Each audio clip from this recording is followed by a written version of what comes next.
आपको बताएं, अमरीकी स्पेशल इंस्पेक्टर जनरल बराए तामीर नौ अफगानिस्तान की ऑडिट रिपोर्ट जारी करती गई है। रिपोर्ट के मुताबिक अमरीका का छोड़ा हुआ असलहा कलअदम TTP पाकिस्तान मुखालिफ कार्रवाइयों में इस्तेमाल कर रही है और इसी असलहे से TTP को पाकिस्तान में हमलों की तक़वियत मिली है। इस हवाले से मजीद क्या तफसीलात हैं, जान लेते हैं अपने नुमाइंदे ज़िशान यूसुफ ज़ई से। ज़िशान, बताइएगा इस रिपोर्ट से मुताल्लिक। देखिए, ये जो रिपोर्ट आई है बड़ी एक्सटेंसिव रिपोर्ट है और उसमें मुख्तलिफ चीजें बताई गई है और उससे ये इंडिकेशंस भी आ रही है कि अफगान तालिबान किस तरह नाकाम हुए। सबसे बड़ी बात जो की गई है कि अमेरिका का जब इन्हिला हुआ अफगानिस्तान से तो उनसे जो असलहा वो उन्होंने छोड़ा था वो TTP के कब्जे में है। और इस रिपोर्ट में बताया गया है कि हुकूमत पाकिस्तान ने अमरीकी साख्ता 63 अक़साम का असलहा TTP से जब्त किया है। ये असलहा अमरीका के अफगानिस्तान में छोड़े गए असलहे से जो है उससे मिलता जुलता असलहा है।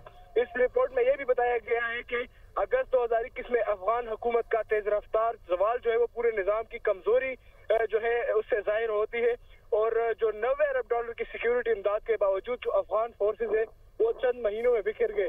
तो ये इसकी एग्जेक्टिव समरी है, लेकिन ये बड़ी एक्सटेंसिव रिपोर्ट है और इसमें बताया गया है कि कैसे जो है वो अफगान तालिबान जो है अपने टेरिटरी में उनकी जो कमांड है वो नहीं है और जो असलहा अमेरिका ने छोड़ा था वो TTP इस्तेमाल कर रहा है और उसमें 63 अक़साम का जो असलहा है वो पाकिस्तान ने जब्त किया है। जी ठीक है, अमेरिका का छोड़ा हुआ असलहा TTP इस्तेमाल कर रही है। बहुत शुक्रिया ज़िशान, आपने हमें अपडेट किया।